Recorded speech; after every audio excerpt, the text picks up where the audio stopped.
Hello students, welcome to EPG Pathshala. I am Dr. Renu Tyagi from Department of Anthropology, University of Delhi. Today I am going to speak on the module Industrialization, Civilization and Growth of Urban Societies from the paper Ecological Anthropology, Cultural and Biological Dimensions.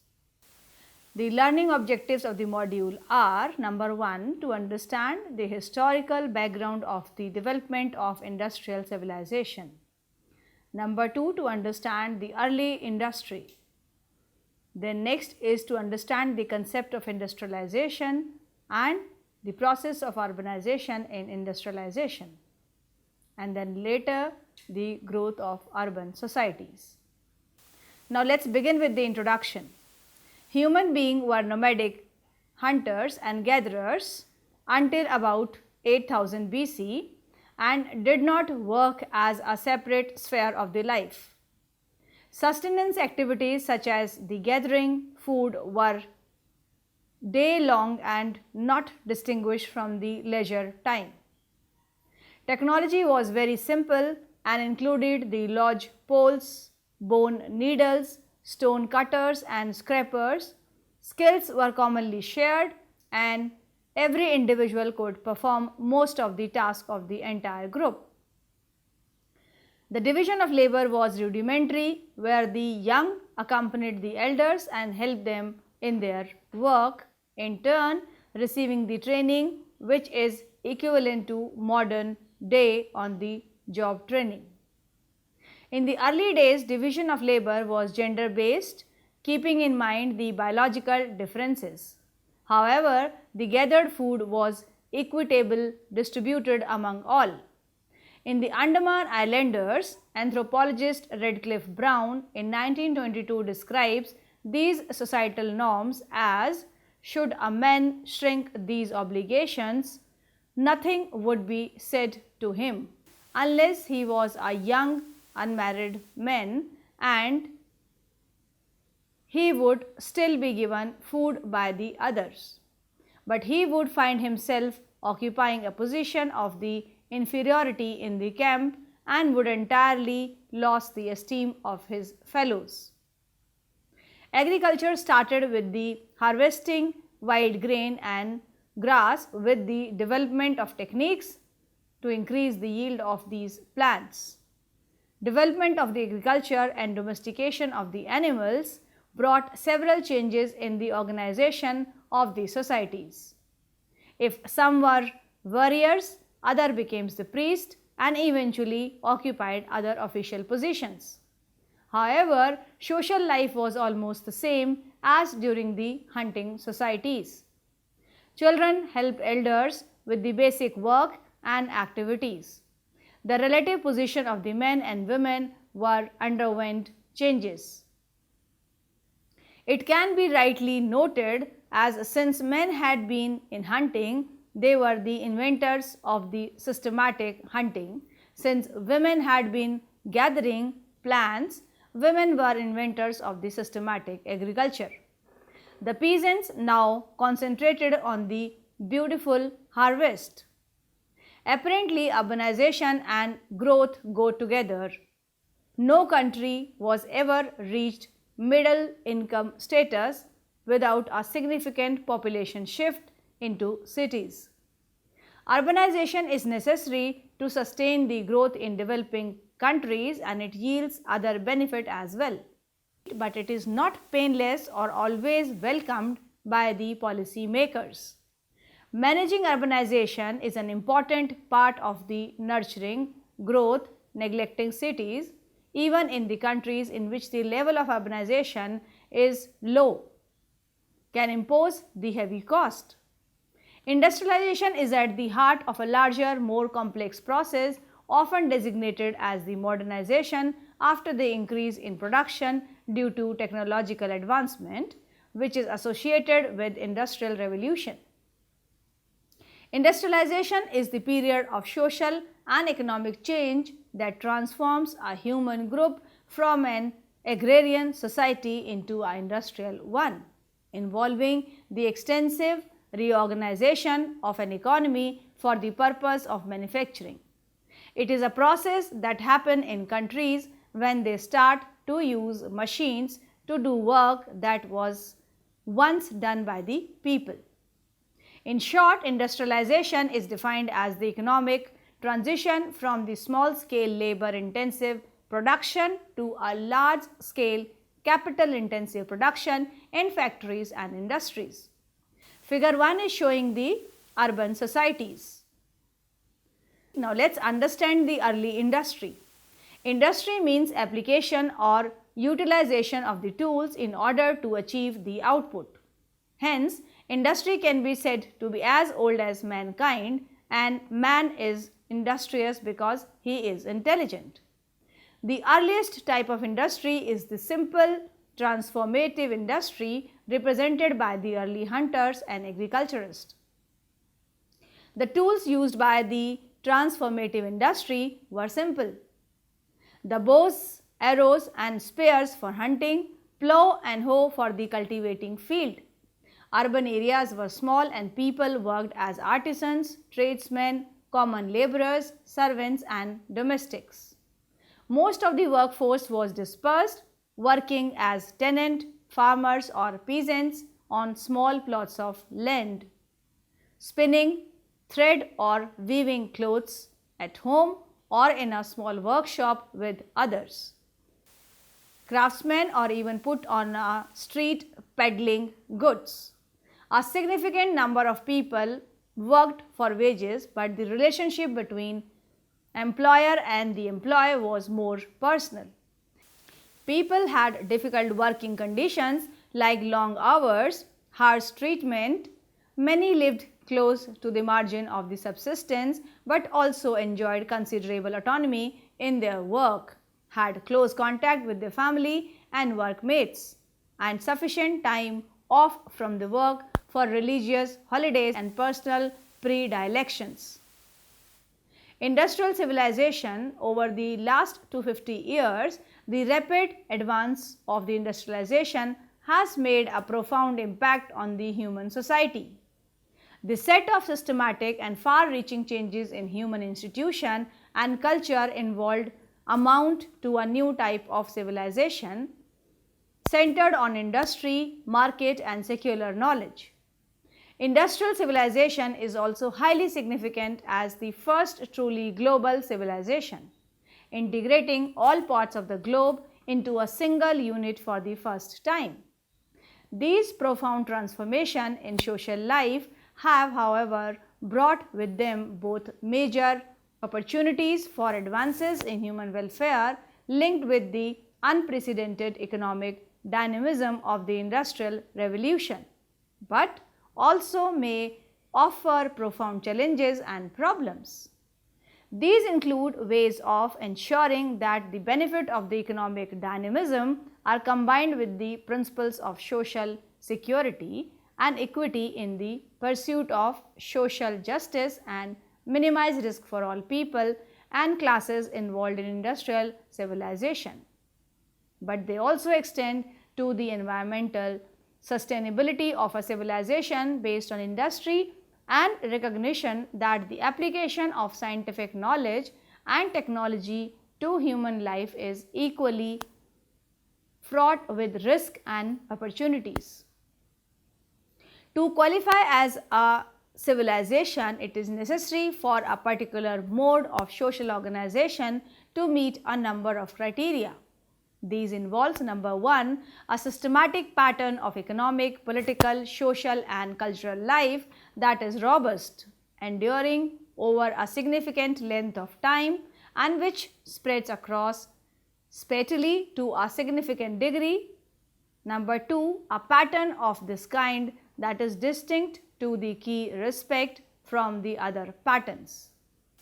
Industrial civilization, in contrast with the previous civilization, is distinct not simply for the leading role of the industry in its makeup, nor for its sustained economic dynamism. Its distinctiveness is more broadly connected with a change in the relationship of economic activity to the priorities of human life in general and to the transformation of the human capacities to exploit nature for human advantage. All previous civilization required some kind of successful economic foundation, whether through agrarian activities, trade, or imperial domination of others. Nonetheless, their distinctiveness centered more on bounded patterns of political, cultural, and religious activity based on the state and or communities of religious authority than on the economic activity alone. Major innovations such as the development of agriculture, cities, writings, political self-government, and codified law were significant in some cases, while the achievement of the social cohesion through the ritual practices predominated elsewhere. Compared with all this, industrial civilization is noteworthy both for the striking intensity of the social change and for the innovation that transformed the relation between economy and society, economy and nature. The economy became far more sharply differentiated from the remainder of society as market exchange and private property rights in capital were progressively freed from the political and customary regulations. Notions of the free trade meant that food and the other necessity of the life could be sold in the market at the best possible prices for the producer, with no account having to be taken of the need or resource of the starving and the poor. The private property rights of the holders of the capital required that no other criteria enter into the choice and location of the investment other than expectations of profit. No individual from this perspective had a right to be employed if it did not pay any producer to provide work. In place of the traditional notions of a just price for food or customary form of community support for the need, the new civilization asserted economic priorities above social responsibilities. Rational pursuit of the economic self-interest and the harnessing of the societies to industrial technology would, it was assumed, provide a new secularized basis for the advancement of human welfare. Simultaneously, nature was seen as a resource to be exploited for human benefit, with the little concern for natural resource depletion or for the longer term sustainability of the industrial energy requirement and technologies. This is not to say that a number of previous civilizations had not exploited nature. Problems such as the soil erosion arising from the deforestation were, for example, known as the classical Mediterranean civilization.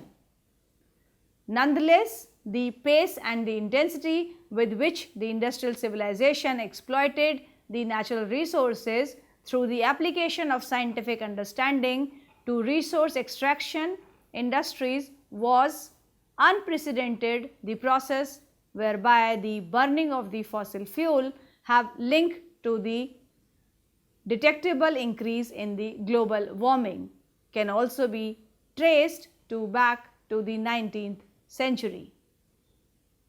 Advancement of the industrial civilization. Figure 2 depicts the evolution of technologies. Industrialization in India. India has a rich culture heritage over the centuries. Its immense wealth attracted several foreigners to invade and thereafter settle down here. Today, the country has a number of cities but continues to be a predominantly agricultural nation with a large population in the villages. The Indian agricultural communities are not unlike the peasant agricultural communities one finds anywhere else in the world. An Indian village comprised of a group of families, usually compound in structure, living in the midst of their agricultural lands. The technology used in the simple and productivity low since life centers on subsistence. The focus is on material self-sufficiency, a trait associated with a general centripetal orientation to life in both the family and the community. However, all the villages are dependent on the agriculture. All families do not work on the farms. Only a portion practice agriculture while the rest specializes in various craft and mental occupations. In exchange for the various services, the cultivators pay a fixed share of their produce to those providing these services. At the heart of this division of labor is the caste system, and it is this practice of craft that gave rise to industries in India. Now let us understand the growth of urban societies. Urbanization, greater economic growth and rising living standard historically have gone hand in hand and are central facets of our modern world because urban areas account for a large percentage of gross domestic product, that is GDP, in most countries. No country in the world has ever reached the middle income status without a considerable population shifting into cities. Over the past 200 years, while the world population expanded considerably, people everywhere in the world have shifted from almost exclusively living in rural areas to living in cities. At the same time, there has been a transformation in the structure of global economy from the majority of people working in the agricultural sector to mainly working in urban manufacturing and services based factors. In most countries, urbanization is a natural consequence and stimulus of economic development based on industrialization. Figure 3 displays the growth of urban societies. We know what we mean when we say I live in a city or I am moving to a city, because we have certain images of the cities in our mind. Its bright light at the night, the busy shopping centers, the tall buildings, or even the traffic jams. But how do we define place as urban, and how do we distinguish a city from a town or a village? To begin with, the definition for what constitutes an urban area varies considerably in different parts of the world. The major institution that documents both population and urban growth is the United Nations. In preparing the estimates of the urban population, the United Nations relies on the data produced by a National Statistical Office in all countries in the world. However, each country uses different criteria in order to distinguish urban from the rural areas, and thus a standardized definition does not exist despite international efforts. The majority of countries define urban areas applying certain requirements regarding the density of the settlement, population size, or the share of a population employed in agriculture. However, there is agreement that many people are concentrated in a small space rather than being spread out over a large territory. In this context, indeed, it is vital to clarify and distinguish the concept of urbanization and urban growth, as both terms will be used repeatedly henceforth. The term urbanization refers to the process whereby an increasing percentage of a country population comes living in the urban areas. Urbanization occurs when the urban population grows at a faster rate than the rural population. In other words, if the rural population and the urban population grow at the same pace, the rate of urbanization will not change. The principal source of this process of urbanization is people migrating out of the rural areas to come to live in urban areas. The term urban growth is used to refer to the percentage of change in the total number of the people living in urban areas from year to year. Mostly, urban growth is caused by three factors. Natural population increase is one of those. Natural population increase among city residents due to migration to cities from rural areas and statistical reclassification of the previously rural areas in the urban as they become built up. In theory, it is possible for a country to experience urban growth without urbanization. This is the case if the number of people living in urban areas is increasing, but at the same time or slower rate than the rural population. However, this is a rare, and over the past decades, the majority of the world regions have seen urban growth and urbanization simultaneously. The urban growth process entails the process from human settlement becoming villages, village growing into towns, and towns being transformed into cities. First, when the urban sector is relatively small, for example, village, rural to urban migration is the principal contributor to urban growth. However, as the urban sector becomes larger, urban natural population increase tends to play the greater role for urban growth, unlike urbanization. An increased event was the Industrial Revolution taking place in the 18th and 19th century in Western Europe, when the rapid expansion of industries required more and more people to work in factories. This created new opportunities in cities that attracted people looking for employment and a better life.